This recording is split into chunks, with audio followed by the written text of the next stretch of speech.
Okay. Right, nice and simple. Let me tell you what happened. Everything I can remember. In order.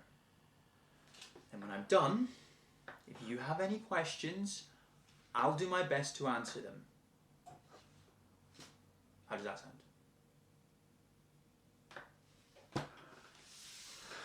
Okay. So, Friday, a week ago, me and the team, we go for drinks at the Cabin. That's the bar down on Latimer Road. The one that stays open late on a Friday and Saturday. Turns into a bit of a club. Yeah. That's me, Andy, Kelly, Sanjay, and Sarah. You know. Yeah, as in Sarah Macklin. Anyway, I get the first round. You know, it's my way of sort of marking the end of the week. And Kelly and Sanjay, they leave about, I think, 9, separately. But that just leaves me, Andy and Sarah when the club bit starts, you know. And I probably shouldn't say this, but it's true. We were all pretty worse for wear at that point. I mean, Sarah was, definitely. I figured she's still new, you know, and she's just trying to show she's a laugh. Well, she's not sure she's a laugh, just sure she's not a laugh, if that makes any sense. And yeah, I was pissed. Well, because I was. And that's allowed. And Andy, yeah, he was hammered. Because it was a Friday and he works in finance and that's just nobody's idea of a fun week. Oh, and none of us had eaten anything either.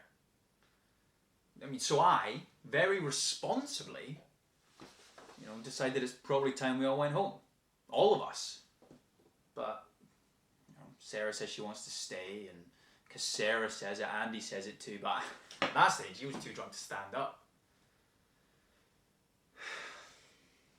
But Sarah says she wants to talk with me, you know, about how the job's going. One of those serious conversations people like to have when they're drunk, you know. I really respect you and I want to make my way up the company. Ambitious. I'm like, you know, you're doing great. And she's doing okay. She made a few sales.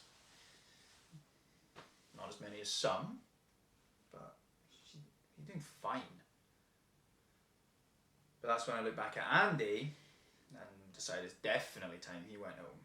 Not because of anything between me and her, just because it's time we all went home, you know.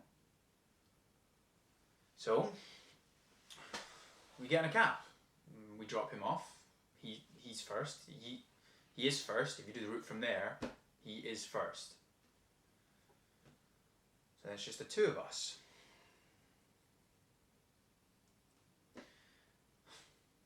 She says, you know, well, she wants to get another drink. You know, keep talking. Her suggestion. So she says, she asks, where do I live? You know, can we get a drink back at mine? It's her idea. Don't get any funny ideas. She says, this is platonic, all right? That was the message. God knows why that was the message. Given the reason we're sat here. But that's what was said at the time. And understood by me. Completely.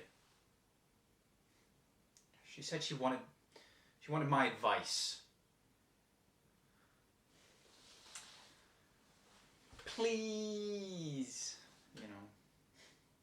Because you're where I want to be in 5 years' time. I mean, it was all her.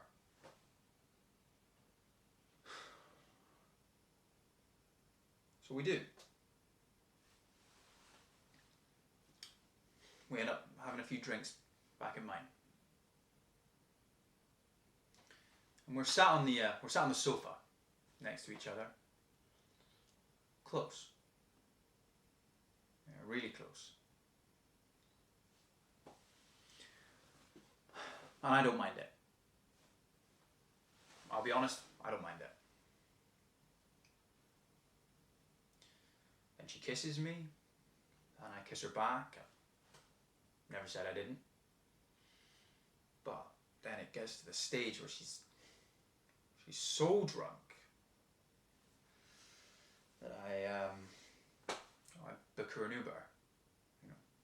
You have that from before. It's on my account. You can check that. But when it comes, she won't take it. I can't make her leave. So she sits back down. Yeah, she's fit, and what's the word? I'm not uninterested. So, we end up in the bedroom, and in the bed and on the bed. I never said we didn't.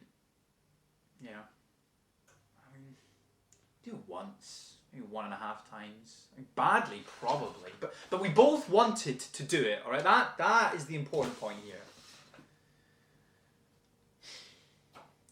And in the morning, she was gone, which is fine.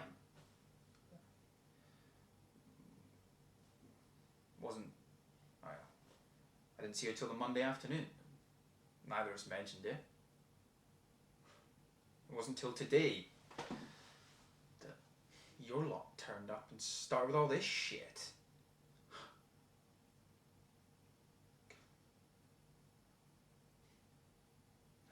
And this shit's gonna ruin me. Alex, we don't believe you. Why would Sarah say that you assaulted her if you didn't? No. Okay, well, I've got an idea. I don't like it. I don't like thinking that I think this way about women. She's accusing you of rape. All right, look. She was applying for a more senior role at the office. She was never going to get it. She probably knew that when she applied. On Tuesday, this is the Tuesday after she'd been at the flat, my co-manager Jason told her she hadn't got it. He said she was pissed off. Right, and that's when I realised, maybe she, She only slept with you to get the job. It just became obvious to me at that point, I mean, I don't like that I think that, but that's what I think. Right, let's get to it.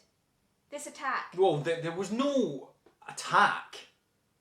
Well then, the moment you slept together, badly, what happened? Well, or she, I should say, wanted to take things to the bedroom.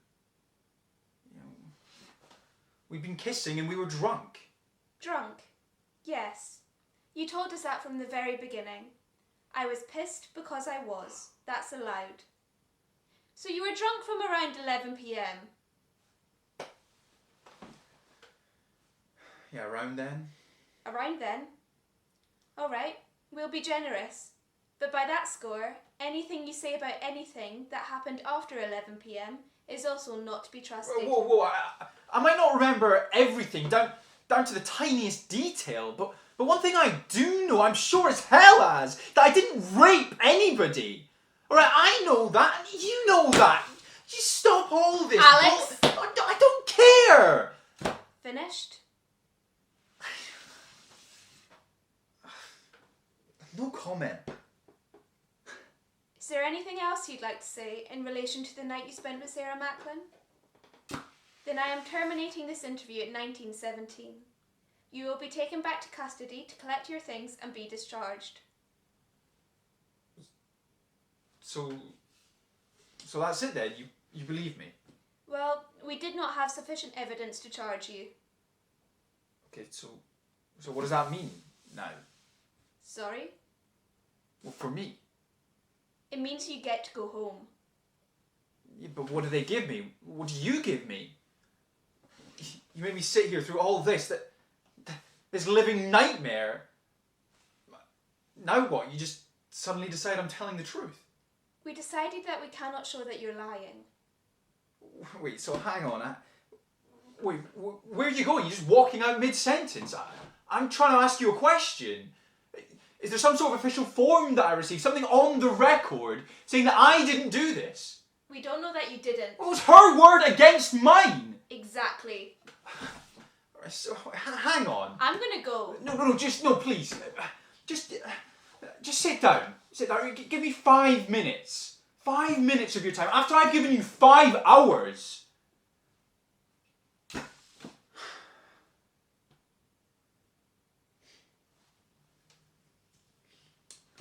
So just to be clear, okay, you expect me to just walk out of here, go back to my life, my job, the place that you escorted me out of, in front of my friends, my colleagues, my clients. You just expect me to rock back up in the morning, do you? Well, if that's what you want to do. Well, that's what I want to do. That's what I need to do. I've got to earn a fucking living. Okay, then. Wait, okay, answer me this then. Answer me this. My mum, right? My mum and my stepdad. They own a flat in Liverpool, yeah. And they rent it out. They rent it out to students. Okay, and last year, the police got in contact. Said they needed to search the place. It was just a drugs incident or something. Okay, and they turned the place upside down. Right, trashed it basically. But when they were done, okay, they put everything back. Anything broken, they've replaced. Okay, and my question to you is why? Why did they put the furniture back? Because she'd been inconvenienced. But I've been inconvenienced! That's the point here! Because no matter what the truth is here, this shit sticks! I was tarnished the minute your colleagues rocked up in my office in their uniforms.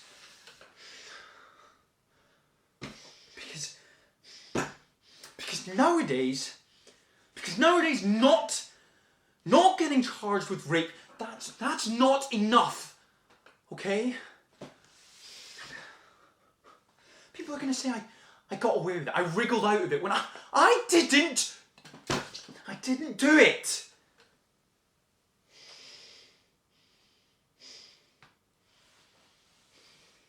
So you come back to my office. Please. You speak to my friends, the women. Oh God, the women in my family. You put things back the way they were. You put the furniture back. How many times do I have to prove to you people I'm not the problem here? Oh, get off me! Stay away from me! You're not allowed to do this!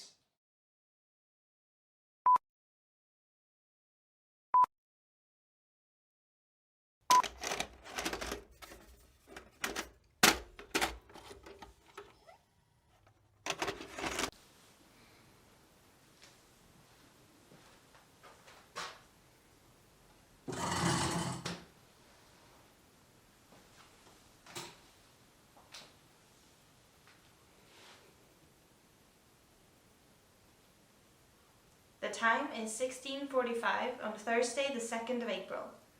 Present, DCI Natalie Hobbs and... Richardson, Ruth, 060482. So how was the trip over from, where is it now? Corntonville? I have no intention of answering your inquiries. None whatsoever, whatever they may be. But you know what they are, Ruth. You were told when you were arrested in your cell. I heard what they said. I just don't know anything about it. Remind me. Prior to conviction, you were a successful businesswoman, weren't you? Money, properties, cars. But the woman you murdered, Samantha West, whose money you wanted, who said she would invest in one of your schemes but pulled out, she realized you weren't the business expert you claimed you were. Which is why you killed her. No. No, I killed her because she did not give me her money on the date that she said she would. And that made me very angry. Not because I'm a bad businesswoman. Well, at least your business reputation wasn't damaged. This is not improving your chances of me answering your questions. You're raking over old ground, and for no good reason. Well, hang on. This has nothing to do with me, and even if you think it does, let me remind you that I have no intention of answering your inquiries. Annabelle Ashcombe. She went missing in September 2009, 7 months prior to your arrest. This photograph was just found of Annabelle Ashcombe at a wedding in Maidenhead, the weekend before she went missing, and in the background, a person you might recognize. A person later convicted for the murder of Samantha West. Never been to Maidenhead. Sorry, that's just a fact. Well, we disagree. It's almost as if, Ruth, we've got a photograph to prove it. Don't forget Sorry? to ask your question. What are you asking me? Who's explained this? I can't. But Next. you knew Annabelle Ashcombe. No. But you met her. No. She's in the same photo Yes. with you next to her. Behind her. You're with her. She's facing the other way. You weren't introduced. I don't know if that's her. Well, that is her. But I don't know that, do I? The only reason I know that's her is because you keep telling me, but I genuinely could not pick her out of a lineup. I wonder if she would say the same about you. Well, she can't do anything about it now. No, she can't. And why is that? Because you say she's been murdered, which is terrible. You think murder's terrible. Listen! I do not sit in my cell feeling proud. I regret what happened with Samantha West. I live with the fact that I took the life of another person every single day, but I only did that once. And I do not deserve to be pinned to every single unsolved crime out there because I fucked up on this one occasion. Yes! Sit back in your chair for me, Ruth.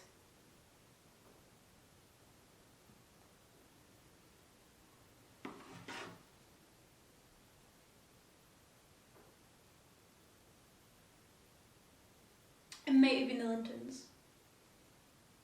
From Edinburgh. Public school type. If that was the wedding, then yeah, I was there. On my own. That's the one. I remember that as being in Marlow.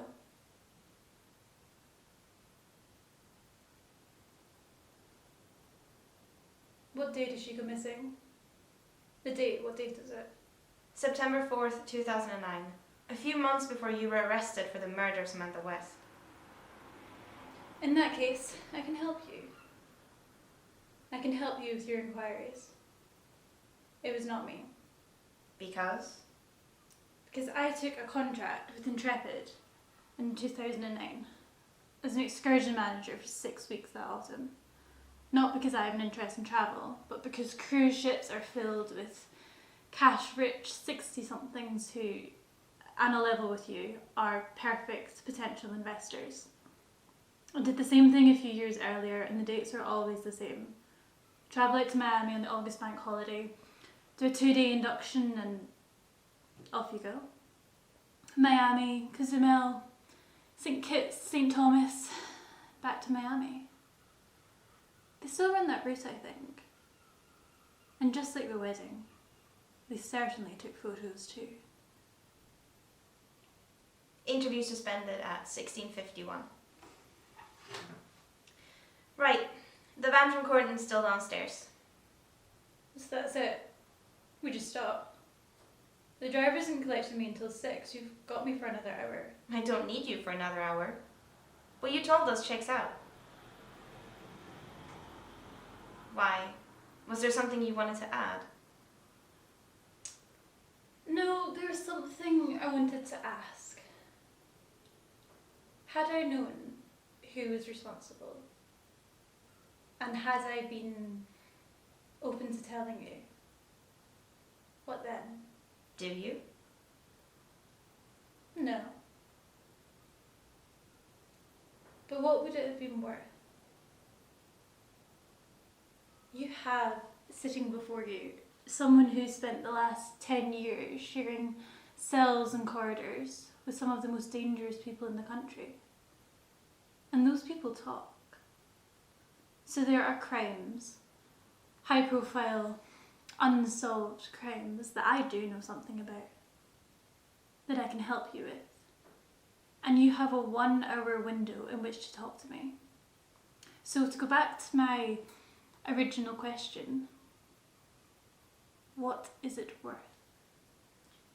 Well, why don't you tell us what the case is, and we'll decide whether it's high profile and whether we want your help.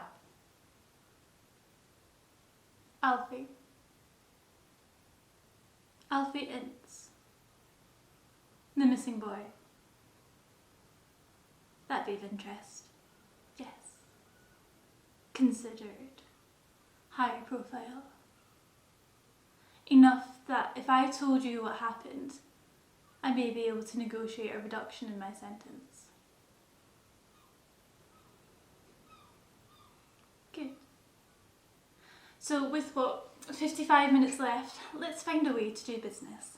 We'll need to get a prosecutor in first and see if she can guarantee a reduction in your sentence. That won't leave you much time. There's a lot I've got to tell you. We can talk again tomorrow. You could. I won't.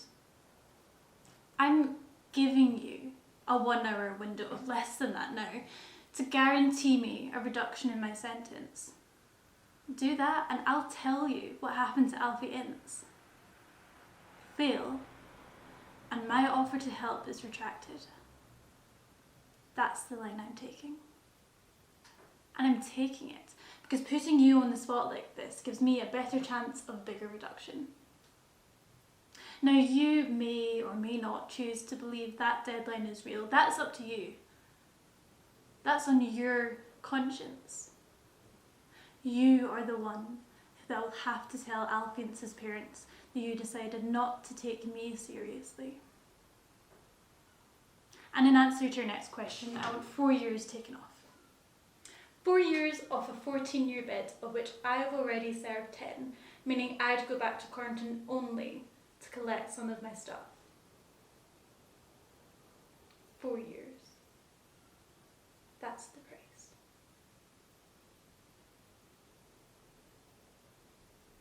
Yes? Good.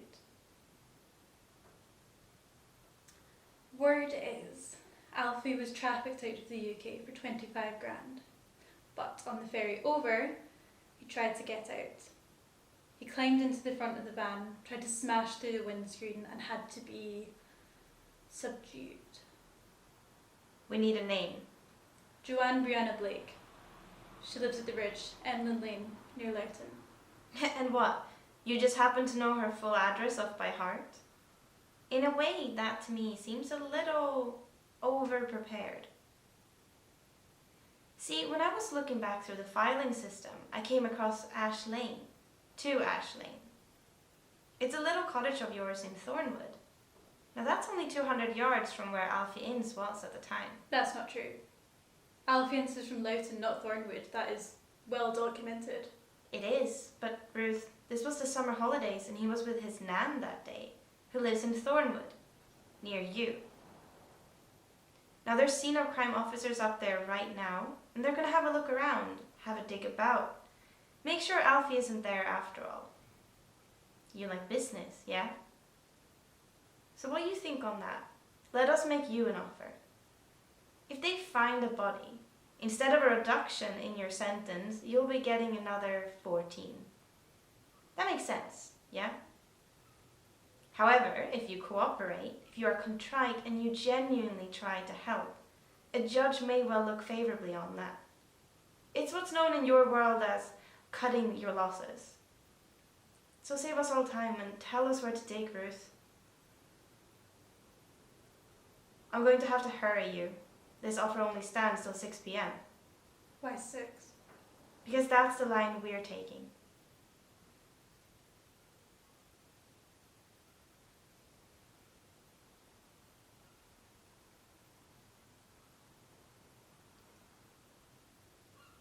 They'll find Annabelle Ashcombe. She told me at the wedding that she can invest $500,000. $500,000! That meant I decided not to take the job on the cruise. She comes to see me a few days later at the cottage. She says she's changed her mind, meaning I've lost both the investment and the job. And that's when I lost. Asked her if she'd like to see the garden. I don't know why. I do know why. And as she's standing there, just like in the photo, facing the other way, I hit her with a pole. Just once. That's all I needed. And that's when the football lands in the garden. He comes in a few seconds later to fetch it. Alfie. I say she's poorly. Had a fall. I ask him to help me with her to check, to see if she's still breathing. And as he's leaning over, back comes the pole. I went out to Florida, but only made it on the boat in time for the photo at the end. But I made sure I was in it. I made sure I was in it!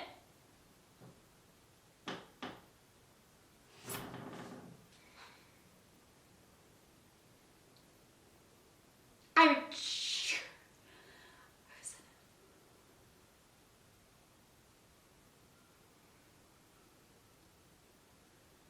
They'll find a cross in the grass, your scene of crime, people,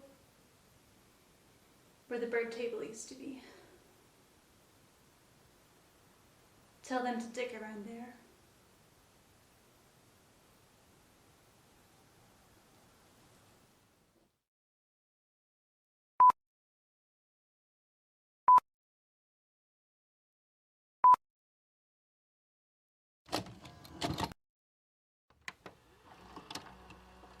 Why would a guy like you put his own needs ahead of the lives of so many others? Women and children. How can you sit here knowing by not talking you're putting those people in danger like that? It makes no sense to me. Look, I'll tell you what I see in this room. It's a good man who's made some mistakes. Now, good men make mistakes all the time. All you have to do is help us to fix it. Do that, and we're all going to be fine. But carry on like this, Jay, and you're going to have blood on your hands.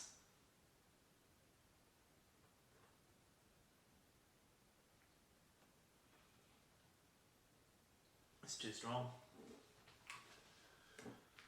No, it needs to be strong. Strong is good.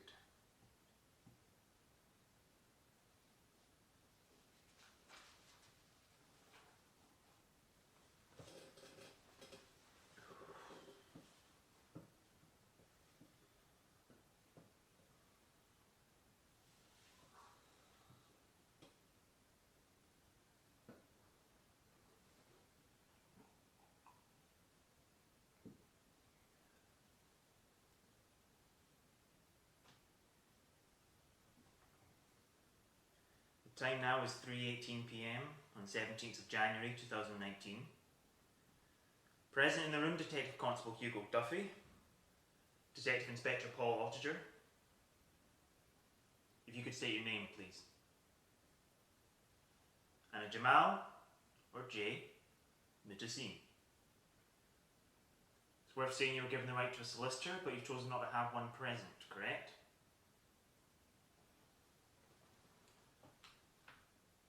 We want to work with you on this, Jay, and we don't have much time. Your lorry, your pre-reg HGV, you drove it to Dover last night, Saturday. You came in via France from Bremen, Germany. You were arrested in Harrow just before 4 in your home, by which time you'd already parted company with the hall, yeah? Where did you leave it? No comment. You must have given it to someone. Who? What were their names? What was in the back of the truck, Jay? No comment. No comment. No comment. Still not registering, Jay? The trouble you're in here. So when you left Dover, your lorry was flagged by the system. They should have pulled you over, but they didn't. So they put a flag on your truck, intending to pull you later on the M25. But you never made it that far.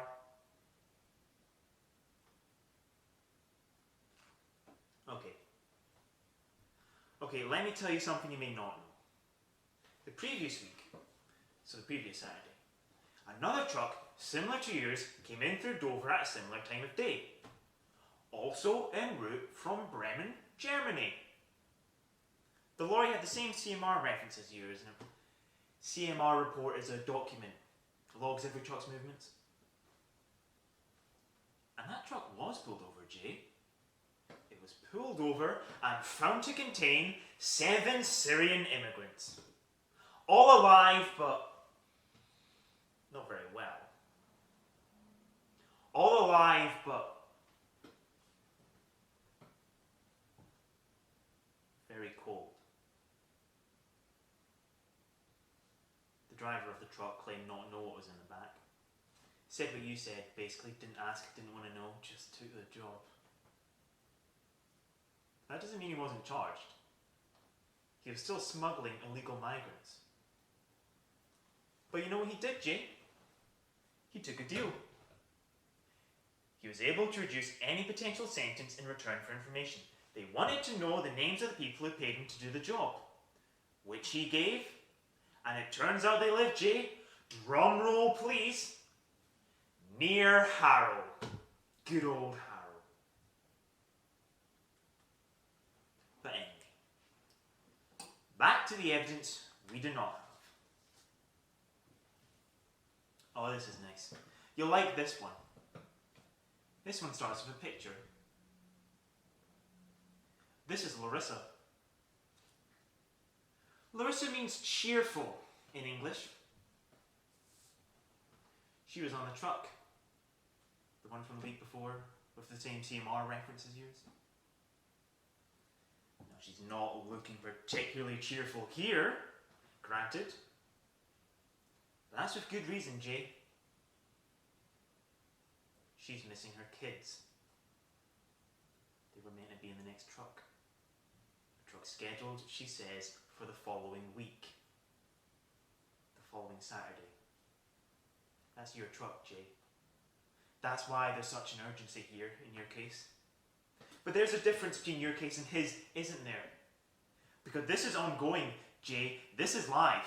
That's why there's all those people through there, watching, ready to move, wanting you to tell us, waiting, Jay, for you.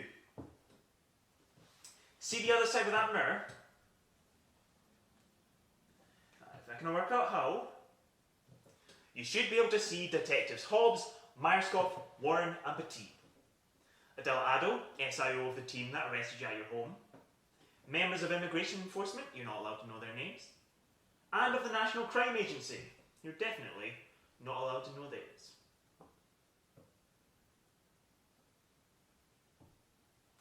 No need to wave.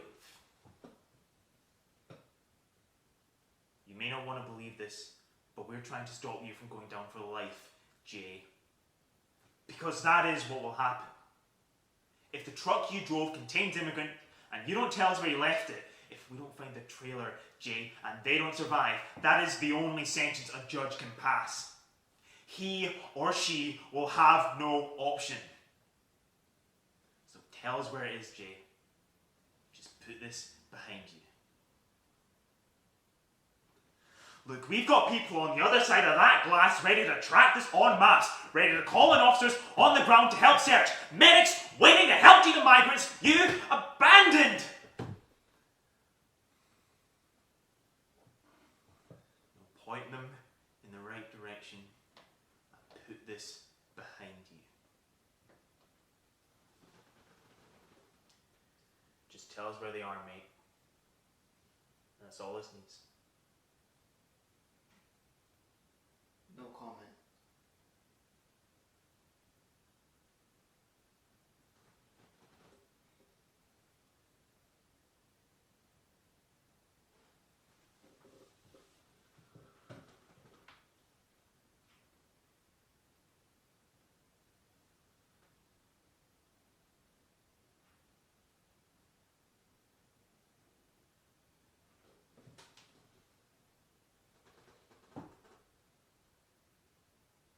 You know, Jay,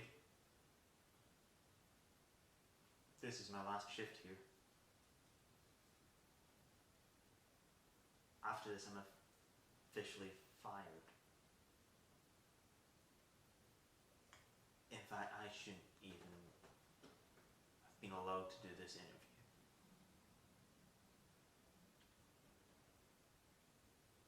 There's alcohol in there. That's Ciorstan vodka, that's called. And you can buy it, or I do anyway, in the King's Mall. And you can take it to the gents and decant it into a coffee flask. And you can drink it at your own discretion in public or at work. All while hoping your colleagues don't notice, but always the whole time without ever being completely sure. They haven't caught on. Now they sent me in here because I know more about this than anyone, and in a way I do. I was up half of last night reading everything anyone has on you. 1 for shoplifting at 15, 9 points on your license, the wedding to Samira. But actually the only thing that matters is the location of the truck, which nobody knows except you. I just can't. I cannot think of another way. I can't think of a way to keep asking you the same question. So I almost didn't come in here, to tell the truth. Then I thought I owed it to you, Jay. I owed you an explanation. And I owed everyone through there listen to this. My team. I owed everyone an explanation for just how I landed myself in this mess in the first place. And if nothing else comes around, then at least that might be something you can relate to.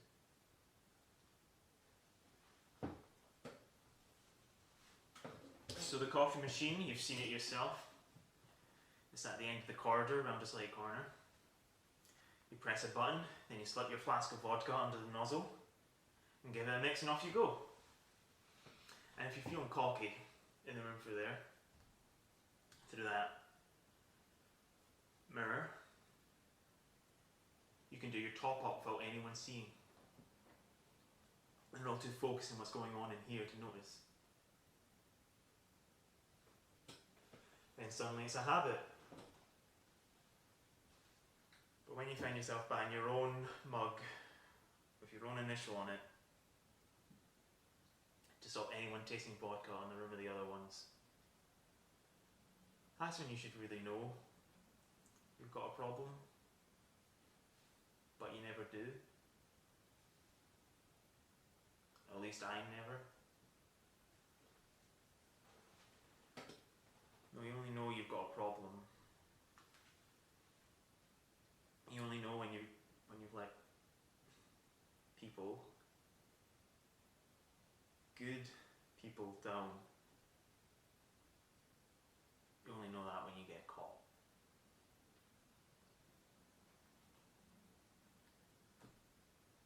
My boss Natalie, who I like, who I rate, she knew I'd been drinking.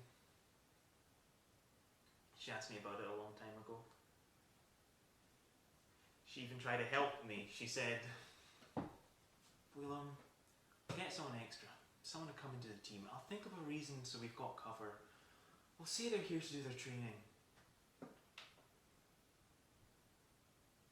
She knew I had an issue. I couldn't tell her the truth, not the complete truth, because I love my job.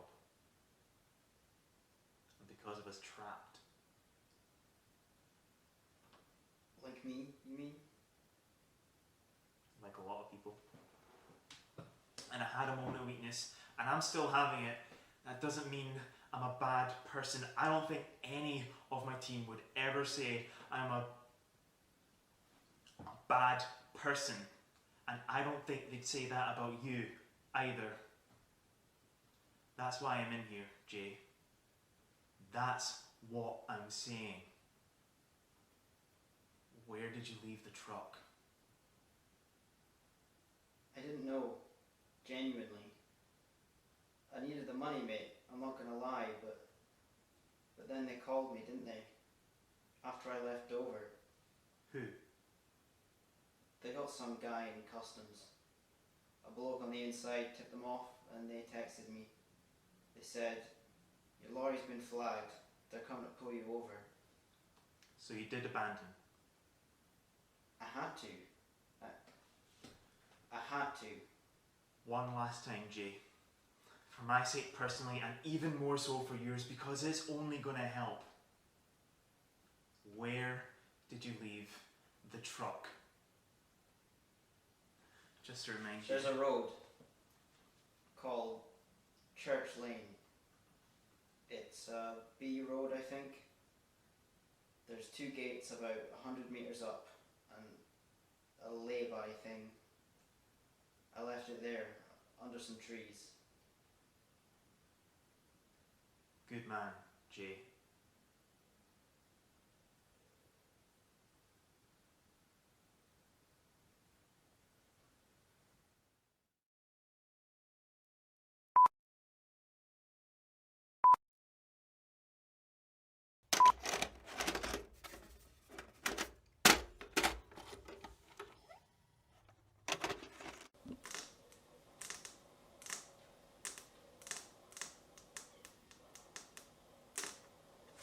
This is a nice setup you've got here.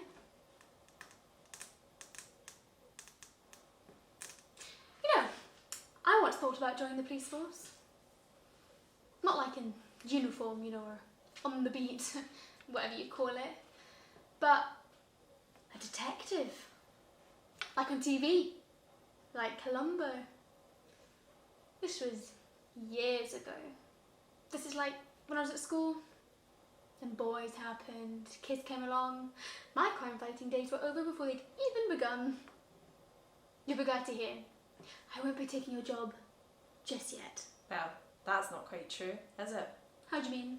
You seem to have been doing some detective work of your own. Oh, you're talking about the website. Pesticide, it's called. You know, the only time we ever got any credit was with the business with, you know, what's his name? Lewis. The first one. The teacher. Ah, Lewis. Crispin Lewis. He was a teacher at my daughter Fiona's school. PE teacher, I think he was. And then, completely out of the blue, we got a letter saying he'd been fired. Turns out it was for having kiddie porn on his work computer. Not that he ever touched Fiona, you know, ever. But he could have. So look, the point is, a couple months later, I saw him in the men's art department in John Lewis. And the first thing that comes to my head is nothing to do with the abuse or anything like that. It was just, oh, that's funny. Crispin Lewis in John Lewis? Stupid, really. But then I think he's landed on his feet. If he's shopping in John Lewis. To be fired as a teacher for that kind of thing? So, I go home. I Google him. Turns out he's got another job at another school. A private school. Just a couple miles away. And I think to myself, that's not right. So, I get my old scrapbook. It's got all the press clippings and cuttings from the first time around. I copy them. It's like 10p a page. But it's worth every penny. And I send them to the headmaster of the new school with a covering letter that just says, to whom it may concern. And you should all be concerned, frankly. You may want to be aware of the following. Please see enclosed, etc. A couple of days later, I get a call from the school, thanking me for my letter. And the head of Year 9, Mrs. Bradley, she tells me, in confidence, that he'd been fired for a second time. And that was all down to me. And to think, I almost went to House of Fraser. I found myself thinking afterwards, if that man can find that job that easily, then you know, who else is out there? What can I do to stop them? Well, the traditional way would be go to the police. No. No, not with these sort of people. No, because you need evidence. I mean, you can't just go accusing people of this kind of thing. You need facts, and you need evidence. And the only reason I had facts and evidence about Mr. Lewis and John Lewis is because it had been in the papers. But in answer to your question, yeah, this is when it started. Pesticide. Side is in death, pest is in vermin. And you're the founder. Yeah, well, yeah, more like lead singer of the band. And you're of the opinion that everything pesticide does is legal. Well, I'm more than of the opinion, Kyle. I mean, I know, I check. We check. We make sure. That's why I'm happy to have my name on the website. Are you familiar with the term vigilante? Mm-hmm. Would it be fair to call it that? Well, you, Kyle, must call it what you want. But if you do find yourselves calling it that, maybe ask yourselves why vigilantes came to exist in the first place. Because the people whose job it is to protect them have let them down. Do you ever ask yourselves that? Okay, just to be 100% clear on this, Danielle, you do know why you've been arrested? Yeah, you told me. For making an improper communication online. Yeah, you said. So let's get to the reason you're here. Andrew Simmons. Oh, Andrew. That's good. You know, that's not what he calls himself online. No? Oh, God, no. They all have pseudonyms. Just talk us through how you met him. Online that is, how that worked. Well, it's the same it is with all of them. I set up a fake profile, fake name, fake pictures. I do this on a chat room or a forum. I say I'm 14 years old, looking for some friends, looking for a bit of fun, that kind of thing. And I just wait. For perverts. Perverts like Andrew Simmons. Because they have to be the ones to make first contact, to initiate. I mean, that's how we get our legal protection. They have to start it. And in the nicest way possible, Kyle. God fucking help them.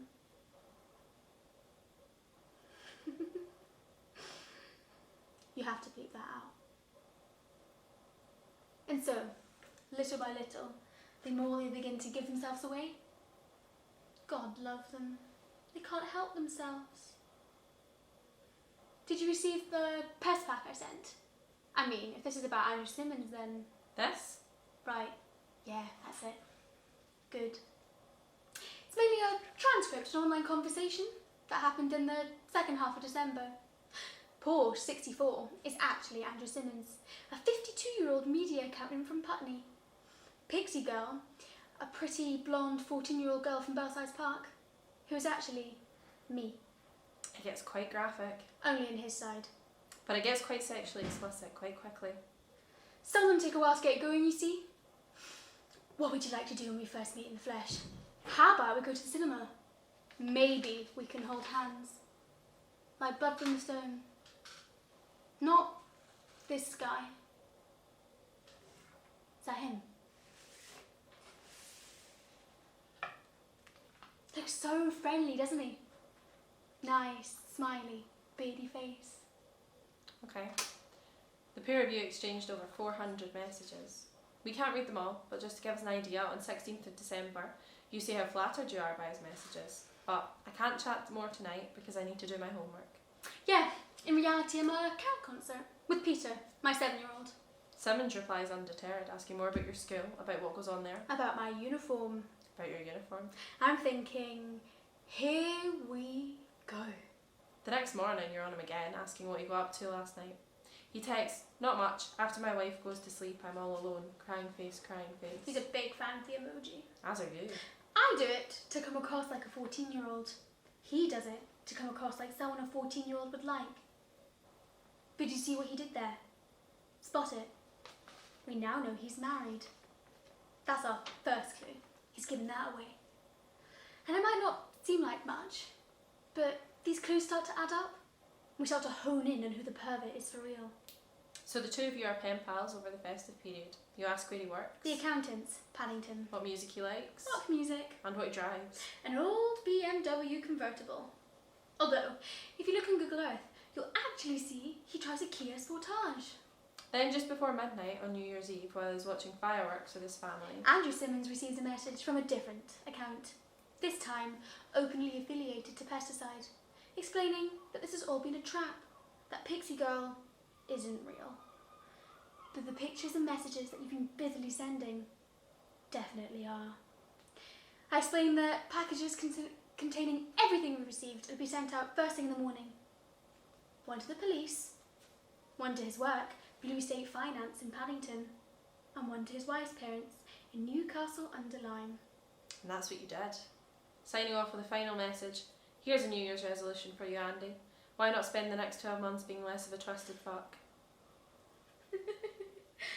Sorry. Sorry, I forgot I put that. You've destroyed this man's life. No. Credit where credit's due. He did that all by himself. But it wasn't Andrew Simmons you were talking to, Danielle. It was his colleague, Casper. Casper Lindstrom, using Simmons' computer in their shared office. And you know what car he drives, Danielle? An old BMW convertible. Because cars are his thing. Do you know what his dream car is? Chitty chitty bang bang? I don't know. You tell me. Think, Danielle. You'll never be able to afford it. It's one of the first cars they ever made. A Porsche 64.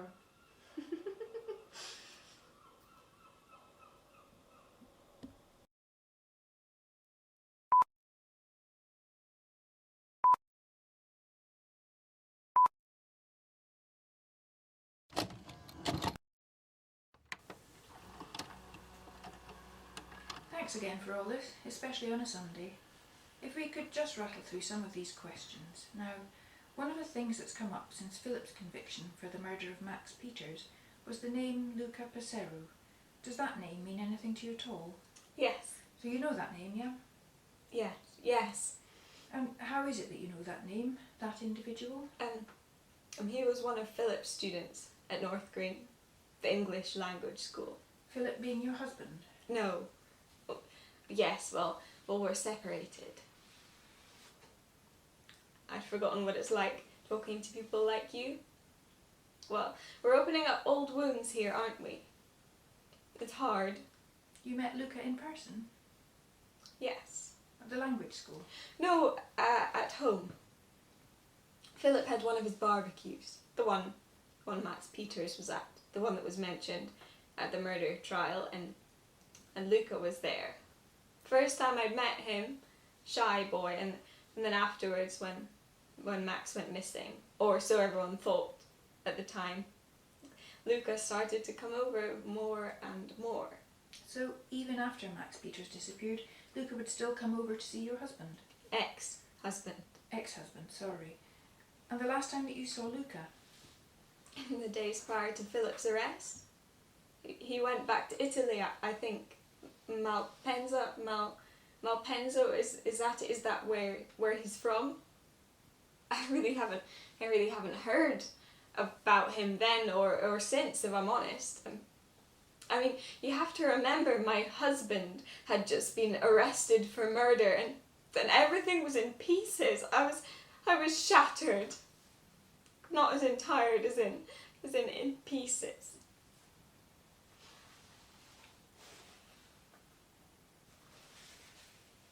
Why? Julia, we've been contacted by a magistrate in Milan. They've been looking for Luca Pesaro. Now, he did buy a plane ticket to Milan on the 20th of September. He also got one for the Gatwick Express, but there's no evidence that he made either of those journeys. The Italian police don't think that he ever came home. Please, God, no. Don't tell me he's killed another one. So he's been charged with this as well. Has he, or? Not yet. When will this nightmare ever end? I mean, besides everything else, Philip has children from his first marriage, grandchildren. That's the first thing I said when all of this came out. People will know what he has done. Friends, family, people associated with their schools. It's not just him who bears the brunt. Julia. Christ almighty. Are you married? No? Have a partner? Well, if you ever do, make sure you find out what your friends, your parents, your mother, most importantly, what they really think of this person you're planning on binding yourself to, because they won't offer that up. No, you have to force that information out of them. But on this one particular point, more than anything else, they have perspective. They can stand back, take it all in, see this relationship for what it really is, and if they sense that you're doing the wrong thing, you need to make sure they tell you, rather than be all British about it. Otherwise, you'll end up like me, sitting on patio chairs in Bristol with your mother giving you hour after hour of "I told you so's," all the while forgetting that until now she never said a thing. You don't need me lecturing you. No, you're all right. On a Sunday. If you do find the right man and follow your heart, I mean that is my actual advice. They don't all end up strangling people with leather belts, stepping on the backs of their necks, throttling them all till there's not a breath left in their bloody bodies. Stop it. We're doing really well here, me and you. I'm not having you go back over stuff that you don't need to. We'll get this done and get it done right. Okay. When did you first realise that Philip was into his male students? When I did that thing with his thumb, when he was asleep, I got his phone and I'd put his thumb on it so the lock would open. And I read all these WhatsApp messages to Max, messages to Luca. I deleted them, all of them. That way when he went to send the next one, he'd see all the rest were gone. Wifey's way of saying I'm on to you without actually having to confront him in person. I wasn't angry, no, I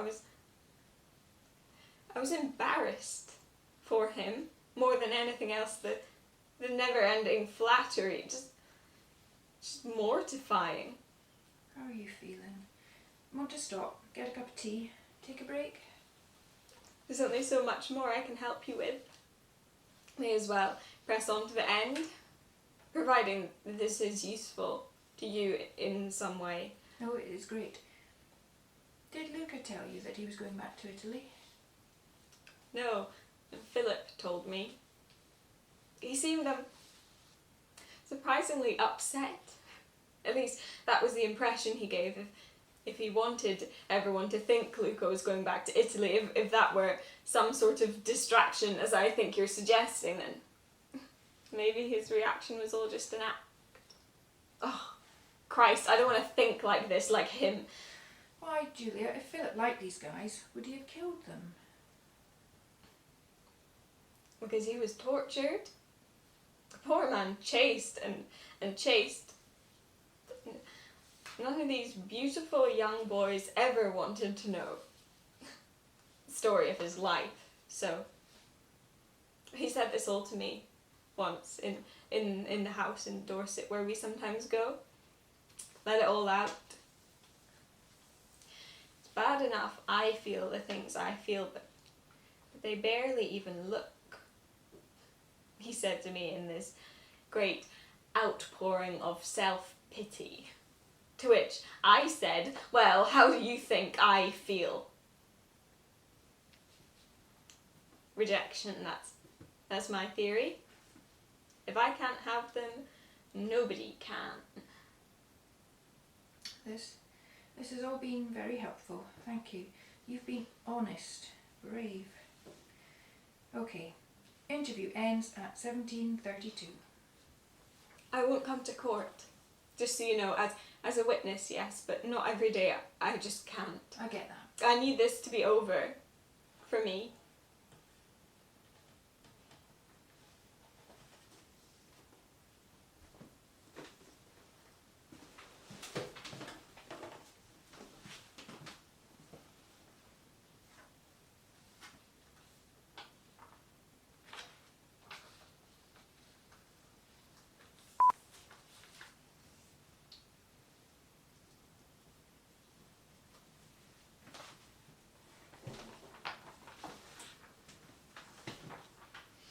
Interview resumed at 17:40.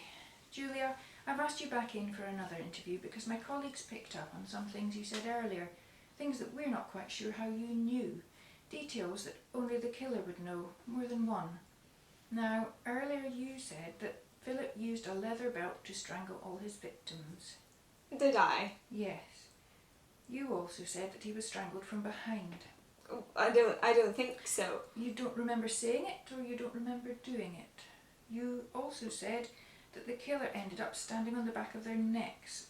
How do you know all these things? You tell me. I don't know how you know. I'm asking you. Although Philip, he would have told me. Really? When? Afterwards, after his arrest. We've checked all the contact you've had with Philip subsequent to his arrest, and there's nothing. So once again, how did you know? Oh, no, sorry. Well, the truth is, yes, he did tell me, but he told me before.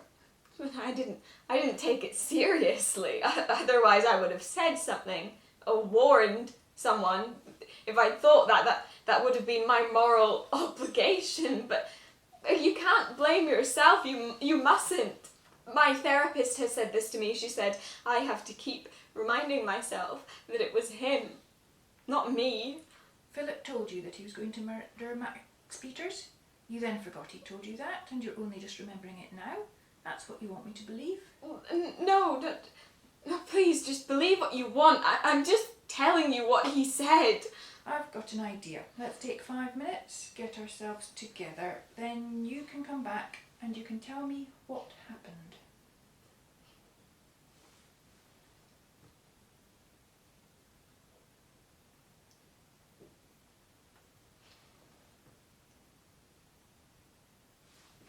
My mother said to me, if you had to kill anyone,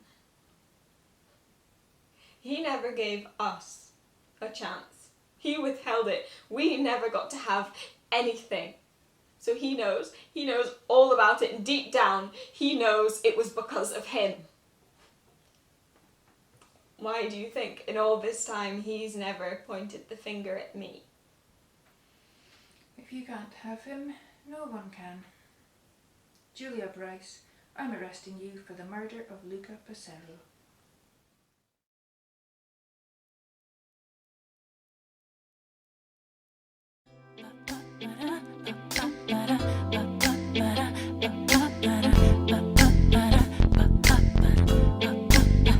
Bring the beat in.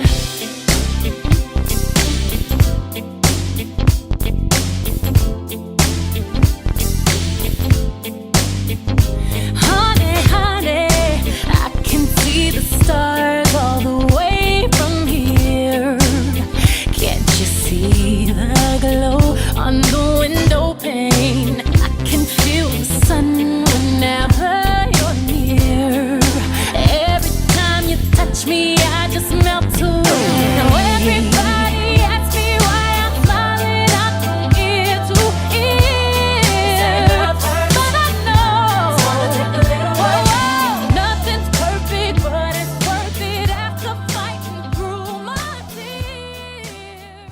I just feel like a side of beef.